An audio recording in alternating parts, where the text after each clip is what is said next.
Hey guys, welcome back to my channel. Today I'm gonna be showing you how I prepared this yummy banga soup, aka ofe akwu. You can also call it palm nut soup. So stay tuned, let's get right into it. If you're new to this channel, kindly subscribe and enable notification. If you have already done that, thanks for your support and thanks for always stopping by. So these are the ingredients I will be using. It's also written in the description box. For the meat, I'll be using cow tail and hard chicken. Feel free to use any meat of your choice. I've already prepped and washed the meat. This is the fat that I removed from the cow tail, and this is the skin from the hard chicken because of the hairs that normally stick on the skin. My stock fish, dry scent leaves, onion and garlic, palm paste. I prefer using pressed palm cream, but you can use any cream of your choice. Curry powder, ogiri igbo fermented oil seed. I bought this from Wema's Food and is 100% natural. They also ship worldwide. I will also be using crayfish, ginger, stock cube and salt, bay leaf, smoked mackerel fish and dry catfish. As usual, I will use pressure pot to cook my meat till it's tender and soft because this reduces the cooking time. It normally takes me 35 to 40 minutes. But if you don't have pressure pot, you can use any pot you have. Rather, it will increase your cooking time. Then the next thing is to start seasoning your meat. I will start by putting in my ginger that I've already grinded, then followed by Knorr cube and salt. You can use chicken stock cube or beef stock cube, but I'm using only beef stock cube because I ran out of chicken stock cube. I would have mixed the two together. Then I will also be adding in my salt. Then after that, I will also add in my onion and garlic that I've already sliced together. Then I will also throw in my bay leaf, which is optional, but I love using this to spice up the meat whenever I'm cooking my meat. Then the next thing I will be adding is thyme and curry powder. I used at least half teaspoon of thyme, though I didn't measure it, but I know what I added. You can measure yours to be sure. Then after that, I will be adding in my curry powder. I normally use a lot of curry powder. So here I will say that I used 1 teaspoon of curry powder. After seasoning the meat, I will go ahead and add my water, at least to the level of the meat. Then after adding water, I will use my cooking spoon to stir it a bit so that it will loosen up. Then after stirring, I will cover it and start cooking for 35 to 40 minutes. So once I'm done with the meat, I will move on to the next step, which is prepping the palm paste. I will show you how I do that. So keep watching. This is why I normally go for pressed palm paste. See how fresh it's looking. There are some you will buy, you will notice some black things that are settled at the top, even at the bottom. And after using them to cook, you will be noticing one weird taste. But with this pressed palm paste, oh my days, the taste is perfect. So guys, try this if you have not and testify by yourself. So guys, what I'm doing now is transferring the paste into a different pot. I normally cook this first before I put it inside my soup. And the ones that are still remaining inside the can, I use warm water to wash it out. Because without warm water, it's very difficult to use your spoon to scoop out all of them. I don't like wasting food in my kitchen. So I use warm water to take out every damn thing that's still remaining inside that can, as you can see. I repeated this for at least 2 or 3 times to make sure that I take out everything inside this can to avoid wasting. Guys, you can as well use this to prepare palm oil, because I know that for those living in diaspora, it's difficult to find a good palm oil. Even sometimes you don't find palm oil at all. So I normally use this sometimes to prepare palm oil. I will still show you how to achieve that in the video. Just keep watching. I will still add more water inside the paste and mix it till I get a runny consistency before I start cooking it. What I'm doing now is mixing the mixture to remove the lumps inside it. Then after that, I still added a little bit of water because I want to get it to be runny before I start cooking it. I think I've gotten the consistency that I'm looking for. So once your own gets to this stage, you start cooking it. I will be doing the same as well. I will transfer it to the other side of my cooker immediately, and I will cook it for 10 to 15 minutes from low heat to high heat. The next step is to prep and wash your scent leaves.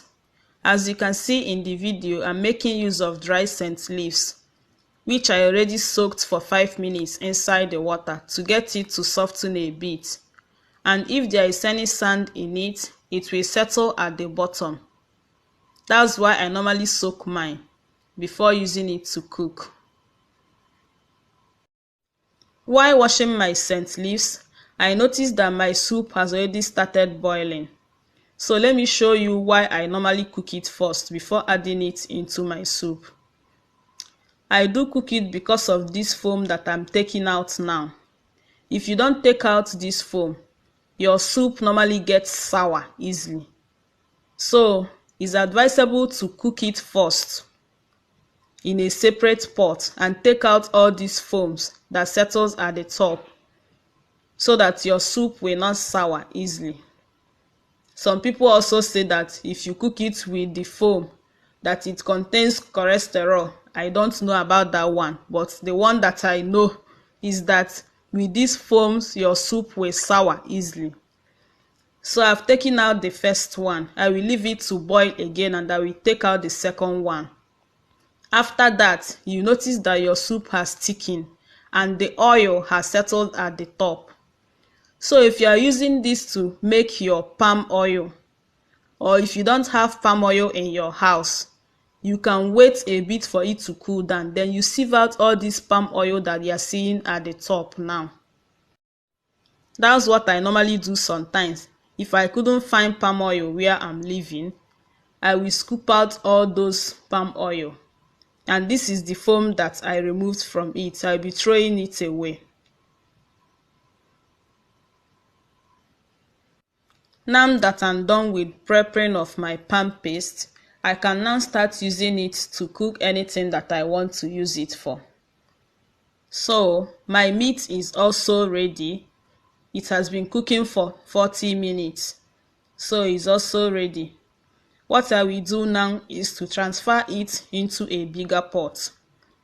If you have been watching my video, you know that I don't normally cook with my pressure pot except preparing my meat.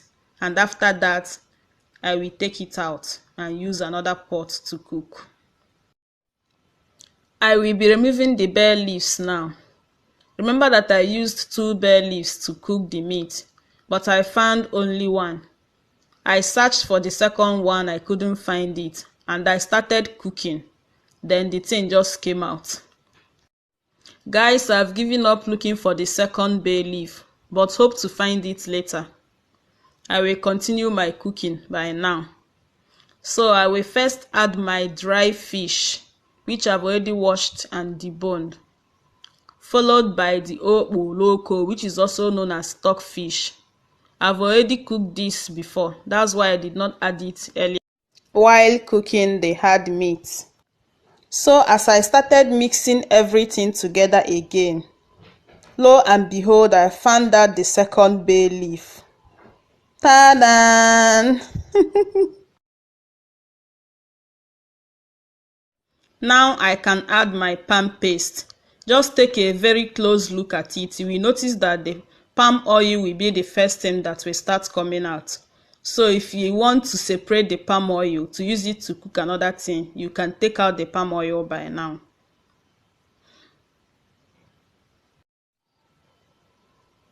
This is how I normally do it. I make sure that I scoop every damn thing out of my pot.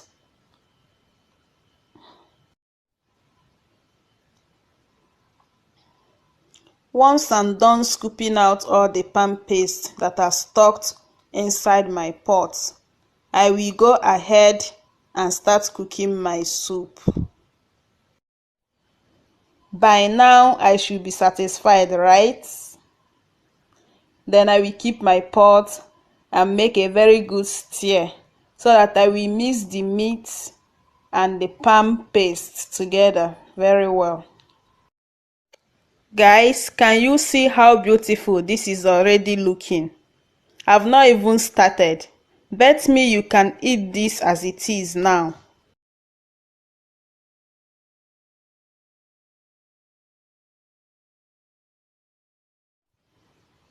Now I can move over to the seasoning of the soup. I will start by adding in my smoked mackerel fish. You can click the link above to see how I smoked this mackerel fish using my oven. Then I will cover my pot and allow it to boil.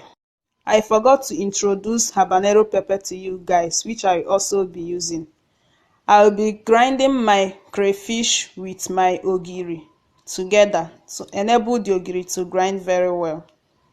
Once my soup has started boiling, I will start adding in my crayfish and the ogiri. Then after that, I will also add in my habanero pepper. You can use black pepper if you are not fan of hot food. You can as well use chili pepper. I will be adding another onions to it. I love using a lot of onions to cook. Then I will slowly and gently stir it in order not to break the mackerel fish that I added. To be on a safer side, you can remove the fish and later add it at last. I have tested for salt and it's okay. I will be adding my scent leaves now. I will be adding it bit by bit. Then I've added the first one. I will be checking if it's enough. Then as I stirred it, I saw that I needed to add another one. Then I added another one now. Gently stir and add your banga seasoning. This banga seasoning can be used to cook your banga soup or pepper soup. You can as well use it to cook your ji mmiri ọkụ. Then after adding the banga seasoning, I will give it a final stir and cover my pot for 1 more minute. This is the final look, guys. You can use this soup to eat your rice, your eba or your fufu. For all my soup lickers, you can lick this as well, especially when you are doing keto. It's very good for you. Thanks for watching. Please remember to like, comment, share and subscribe. Bye.